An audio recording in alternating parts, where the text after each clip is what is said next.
Everyone welcome to my another blog. তো এতক্ষণে তোমরা অবশ্যই বুঝে গেছো যে আজকের গন্তব্য ছিল আমার ইকো পার্ক। আবার প্রথমে বারাসাত স্টেশন পৌঁছে যাই। সেখান থেকে 2 মিনিট হাঁটলেই চলে আসে বাস স্ট্যান্ড। বাস স্ট্যান্ড থেকে বাস ধরে আমি চলে যাই হলো ইকো পার্কের 4 নম্বর গেট। বাসে লেগেছিল আমার 1 ঘন্টা সময়। রাস্তাটা ক্রস করলেই ইকো পার্কের গেট। সবার প্রথমে ঢুকতে গেলেই ইকো পার্কে পড়ে হলো টিকিট কাউন্টার। টিকিট কাউন্টার থেকে 30 টাকা করে প্রতিজনের টিকিট কেটে নিই। টিকিট কাটার পর ভেতরের দিকে চলে যাই। এই ইকো পার্ক কিন্তু খোলা থাকে সকাল 11টা থেকে সন্ধে 7টা অবধি। আর এই ইকো পার্কের প্রথমেই দেখো টয়লেট আছে, এছাড়াও ভেতরে অনেক জায়গায় বাথরুমের ব্যবস্থা আছে। ঢুকে কিছুটা যেতেই আসে 7 ওয়ান্ডার্স। এই 7 ওয়ান্ডার্স দেখার জন্য আলাদা টিকিট আছে। এই টিকিট কাটিনি বলে আমার আর ভেতরে গিয়ে 7 ওয়ান্ডার্স দেখা হয়নি। তো ঢুকেই সামনে হলো এই ফুড স্টলটা আর বাথরুম, আর তার ঠিক উল্টো দিকে হলো প্রজাপতি গার্ডেন। প্রজাপতি গার্ডেনে অনেক রকমের প্রজাপতি আছে, আর এই গার্ডেনটায় ঢুকতে কোনো প্রবেশ মূল্য প্রয়োজন হয় না, কিন্তু এর ভিতরে গিয়ে মোবাইল ইউজ করা যায় না আর কথা বলাও যায় না। তো সবার প্রথমে প্রজাপতি গার্ডেন দেখে নিয়ে তার ঠিক উল্টো দিকেই চলে গেছিলাম হলো ঘুম স্টেশন। টয় ট্রেন দাঁড়িয়ে থাকে সেখানটা দেখতে। তো সেখানটায় কোনো চার্জ লাগে না, কিছুটা ফটো তুলে খুব সুন্দর জায়গাটা। তো উল্টো দিকেই ঠিক সুন্দর একটা লেক আছে, সেই লেকের দিকেই যাচ্ছিলাম। যাওয়ার পথে পড়েছিল ভুলভুলাইয়ার গেটটা। ভুলভুলাইয়ার গেটটা ক্রস করেই হলো এই লেকের গেটটা। তো এর ভেতরেও কোনো প্রবেশ মূল্য নেই। ভেতরে গিয়ে ঘুরে ফটো তুলে ইচ্ছা করলে এখানে বসে তোমরা খাবারও খেতে পারো। তো খানিকটা ঘোরার পর চলে গেছিলাম এর পেছন দিকটায়, যেখান থেকে এই লেক থেকে বেরোনোর একটা গেট আছে। তো সেই গেট থেকে বেরিয়ে খানিকটা হাঁটতেই চলে আসা হলো ওই সেই ভুলভুলাইয়ার ঢোকার গেটটা। এখানেও কোনো প্রবেশ মূল্যের প্রয়োজন হয় না। তো এর ভেতরে গিয়ে দেখি যে ভাস্কর্য করা আছে, বাংলার যে পুরনো ইতিহাস হারিয়ে গেছে সেগুলোরই। তো ভুলভুলাইয়াটার ভেতরটা ঘুরে দেখে নিলাম। সেখান থেকে বেরিয়ে একটা নারকেল গাছের ছাওয়ায় বসে দুপুরের খাবার খেয়ে নিলাম। আমি বাড়ি থেকেই খাবার নিয়ে গেছিলাম, আর খাবার খেয়ে সোজা হাঁটা শুরু করলাম। হাঁটতে হাঁটতে চলে এসেছিলাম রেন ফরেস্ট, আর তার উল্টো দিকেই ছিল একটা খুব সুন্দর লেক। রেন ফরেস্টের মধ্যেই হাঁটছিলাম, হঠাৎ দেখি যে একটা টয় ট্রেন আমার দিকে চলে আসছে। তো টয় ট্রেন চড়ার জন্য আলাদা টিকিট আছে, আর এই টয় ট্রেন পুরো পার্কটাকে ঘোরায়। সেখান থেকে সোজা খানিকটা হাঁটলেই চলে আসে হলো এই দুটো ঘর। এই দুটো ঘর হলো টেরাকোটার কাজ, বিষ্ণুপুরের যে বিখ্যাত টেরাকোটা সেটারই কাজ এই ঘরগুলোতে। আর ঠিক তার পাশেই এই ফোয়ারার সামনেই হলো এই গোলাপ বাগান। গোলাপ বাগানে অজস্র সুন্দর সুন্দর গোলাপ ফুল আছে। তো এখানে তোমরা ফটো তুলতে পারো, বসতে পারো। আর উল্টো দিকে হলো ফল গাছের বাগান, যেমন জাম, আম, এই টাইপের। এইটা হলো পার্কের মাঝখান। তো এই ঘরটার পাশে এসে ডান দিকে চলে গেছিলাম প্রথমে। ডান দিকে খানিকটা হাঁটতেই চলে এসেছিল ফুড কর্নার। ডান দিকের এরিয়াটা একটু কম। তো ফুড কর্নার, তারপর হলো ইকো পার্ক অফিস, আর তারপরেই সোজা হাঁটলে চলে আসে গ্রাম বাংলা।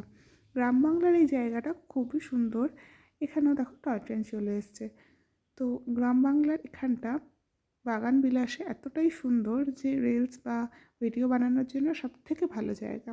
তোমরা যদি গ্রাম বাংলার ভেতরের দৃশ্য দেখতে চাও তাহলে এখান থেকে 10 টাকা করে টিকিট কাটতে হবে। আমি যেহেতু গ্রাম থেকেই গেছি এই জন্য আর আমি এর ভেতর ঢুকিনি, কারণ এর ভেতর শস্যের ক্ষেত, মাটির ঘর এইসবগুলোই আছে। আর তার থেকে একটু এগিয়ে গিয়েই হলো এই সোলার ডোমটা। এই সোলার ডোমটা দেখার জন্য 200 টাকা টিকিট লাগে, আর আমার বাজেট অত ছিল না, তাই আমি এর ভেতর ঢুকিনি। তোমরা চাইলে দেখতেই পারো। তারপর রিটার্ন আসার পালা। প্রায় 5 মিনিট হাঁটার পর এই ঘরটার সামনে ফেরত আসি। এবার যাব বাকিটুকু দেখতে। সোলার ডোমটা যেমন কাছে ছিল, এই জায়গাটা কিন্তু কাছে না। এর লাস্ট মাথায় হলো একটা আইফেল টাওয়ার আছে, আর সেটা হলো 1 নম্বর গেটের ওখানে। তো আগেই বলে দিই যে 3 নম্বর গেটটা বন্ধ থাকে এবং 2 নম্বর গেট দিয়ে তোমরা ঢুকতেই পারো। আর 1 নম্বর গেট তাদের জন্য সবথেকে ভালো যারা গাড়ি নিয়ে এখানে এসছো। ইকো পার্কটা এতটাই বড় যে সম্পূর্ণ ইকো পার্কটা একদিনে ঘুরে দেখা অসম্ভব। আমি এই নিয়ে দ্বিতীয়বার গেছি ইকো পার্কে, কিন্তু তবুও পুরো দেখা হয়নি। তো ইকো পার্কের আইফেল টাওয়ারের দিকে যেতে পরে হলো অনেক ছোট ছোট রেস্টুরেন্ট আছে। খাওয়ার ব্যবস্থা এখানে আছে, কিন্তু এখানকার দাম এতই বেশি যে আমি সাজেস্ট করবো বাড়ি থেকে খাবার নিয়ে আসতে। খানিকটা হাঁটার পর চলে আসে জাপানিজ টেম্পল। জাপানিজ টেম্পল খুবই সুন্দর একটা জায়গা। এর ভেতর দেখতেই পাচ্ছি একটা বড় বুদ্ধর মূর্তি আছে, আর তার পাশে আছে একটা সরু রাস্তা, যে রাস্তা দিয়ে জাপানিজ টেম্পল যাওয়া যায়। এছাড়া একটা রেস্টুরেন্ট আছে, আর এছাড়াও আরেকটা রাস্তা আছে যেটা হলো জলের ওপর দিয়ে। তো জলের ওপরের রাস্তাটা এতটাই সুন্দর যে আমি ওখান থেকেই গেছিলাম।